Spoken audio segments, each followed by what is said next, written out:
Hi guys!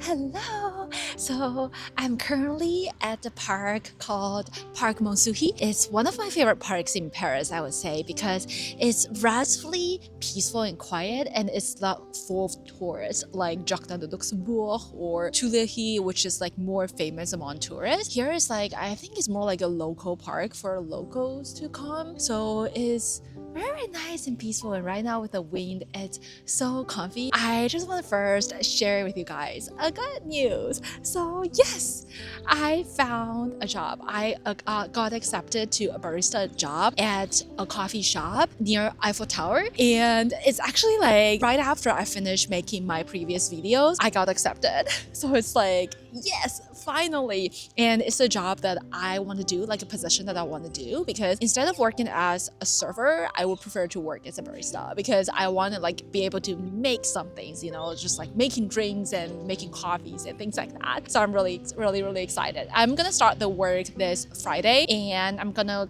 work 20 hours per week. And actually I was supposed to start last Friday, but I burned myself, like my fingers, and it was kind of bad, so I postponed for a week, and yeah, that's why I'm starting this Friday, and today is Tuesday. Like, I just want to say thank you so much guys for like all the encouragement and support and all the lovely messages in my previous videos. And I'm also super happy to hear that many of you guys felt very inspired by my previous video, by my content. Thank you for all these messages. It really just reminded me why I started making videos in the beginning, and how I just want to share with more people about my experiences, about my knowledge. And I love this kind of connection with you guys, with people on the internet. So it's super nice, and people just walking by in front of me, but yeah, I should be okay. I'm a bit shy. But anyway, today I just feel like, well, it's a good timing because it's been 4 months since I moved to France, and it's about 1/3 of my France working holiday journey so far, because my visa is only going to be valid for a year. I think I will just leave France in the end of this year. I'm not so sure. If there's like an opportunity popping up that I really made me want to stay here, then I would stay here. But otherwise, I don't really have any specific plans yet after my visa expire, but we'll see. So basically, today I want to share my lessons learned so far, like just moving to France alone, and then just going through all these like jobs and job hunting, and also exploring different opportunities and life as a locals, and also alone time. So let me first talk about some of the lessons that I learned about job, related to job. So the first lesson is, I think it's important to first narrow down when you're looking for a job abroad, like whether you want like a part-time job or a full-time job. So I'm pretty sure right from the start that I want to look for a part-time job, because I also have this content creation thing that I want to keep doing. So I know, you know, it takes a lot of time to create content. And yeah, that's the first thing that I think is really important. Otherwise, there are just so many options when it comes to jobs, and you will feel like you are spending endless time just looking through different listings and different like job availabilities, openings, and you will kind of waste a lot of time if you don't even know you want to work as like, you know, full-time or part-time. And the second lesson that I learned is just try your best to try every possible methods to look for a job. So in the previous videos, I also mentioned that, you know, like finding it online or even just go to the shops directly. Actually, like the one that I found right now, the job that I got accepted right now, it was also, I found it in an unexpected way.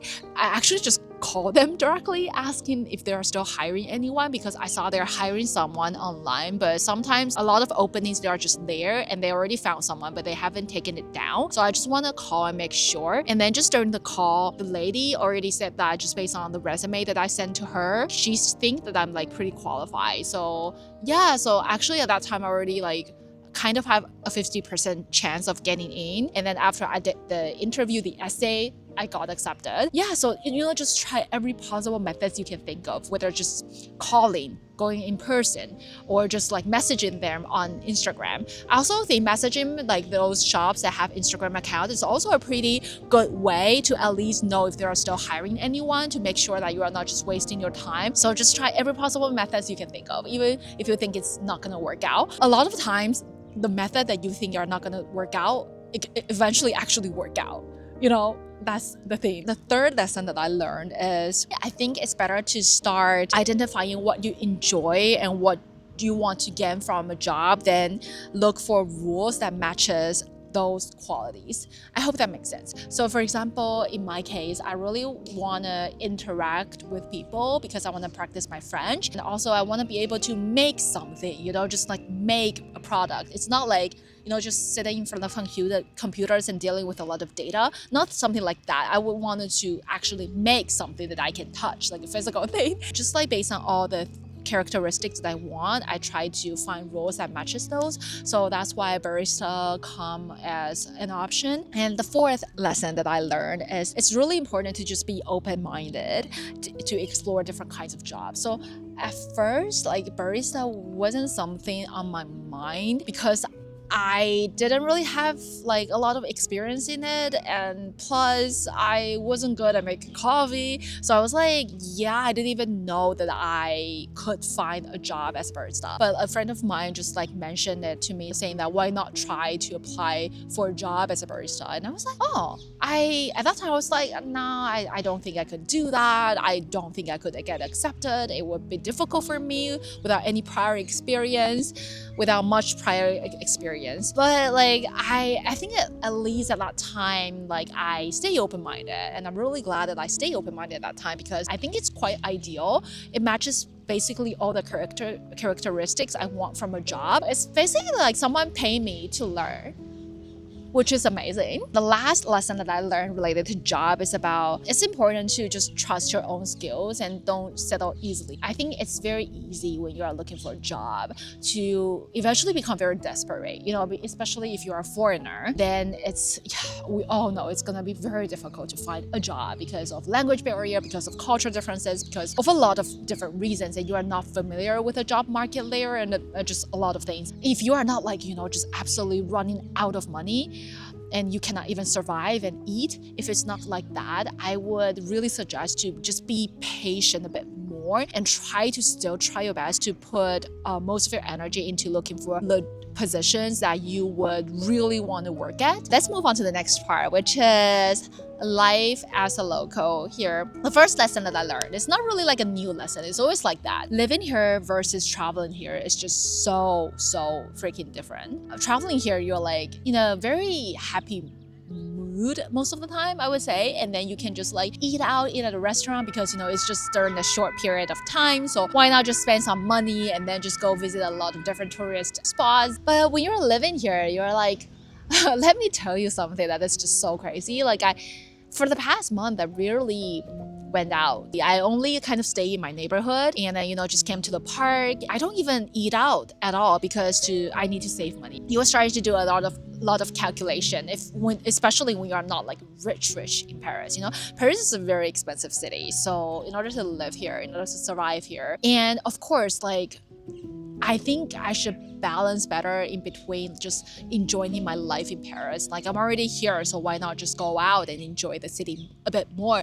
But at the same time, I also need to save money, and then I also have a lot of my personal projects that I want to do. Content creation takes a lot of time, editing and filming, and then it's just because it takes a lot of time. And then right now I'm gonna start my part-time job as well, so my schedule is gonna be even tighter, and leads to my second point that I want to talk about related life here as a local. You will have a lot of responsibilities and also stress and also some administrative tasks that you might need to deal with. I still have like a lot of like stressful things that I need to deal with, like job hunting was part of it. It already finished, but right now like I have other tasks to do. For example, like I need to start working, and then I still have like my own freelance thing that I want to start doing, and sometimes I feel guilty a bit because it costs quite a lot to survive here. But at the same time, I feel like since I'm already here, I should go out and enjoy the city a bit more. However, at the same time, I'm also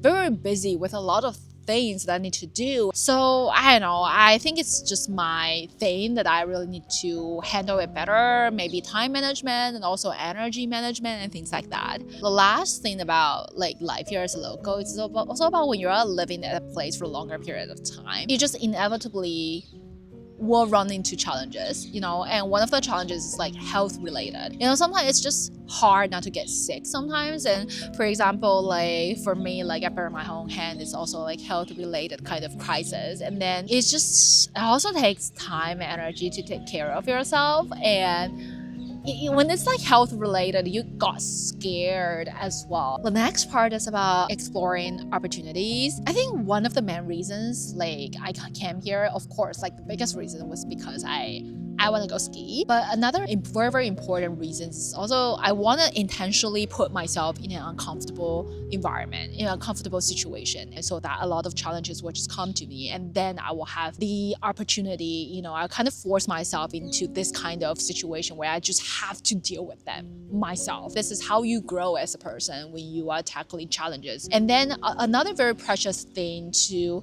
have is like when you are tackling those challenges, first you grow, second you know more about yourself. It's really, really precious, like just learning about what I like, what I don't like, and what I wanted to do next. About also like meeting different people. Yes, I think this is also one of the things about why moving abroad alone is good, and also why I wanted to do this move, because you just would inevitably meet a lot of new people. And especially I think that's why co-living space is that popular and that good, because they are like putting a bunch of people just in a place, so you just really get to make friends in a natural way.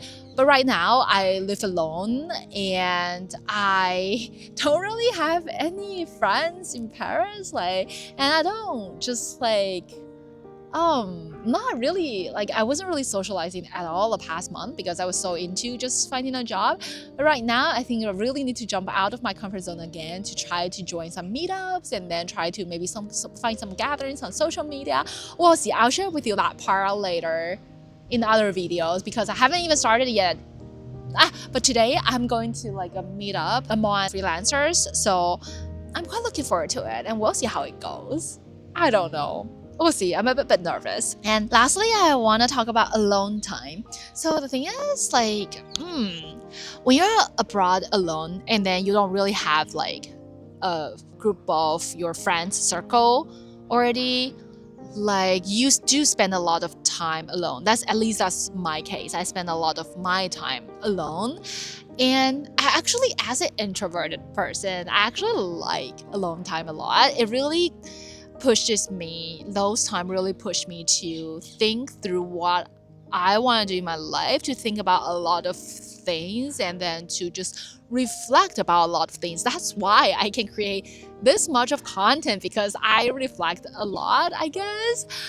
However, at the same time, I think it needs balance. I don't think it's good to just not socializing with anyone and not meeting any new people, making new friends. I don't think it's healthy at all. So that's why, just like what I mentioned, right now my next mission, now I already finished my mission of finding a job. Right now my next mission is to try to make some new friends. I think it's comfortable to spend time alone. However, a lot of times, a lot of perspectives and thoughts and inspirations, you just couldn't think of it yourself. You couldn't think through it yourself. You really need to talk to someone else and then just get inspired, or then listen to different stories, perspectives, and thoughts. And in that aspect, it's just super important to just push yourself out of your comfort zone, out of your house, out of my house, and then just to meet some new people. That's all about this video. I hope you enjoyed it. It's more like a rambling talk. That's about it.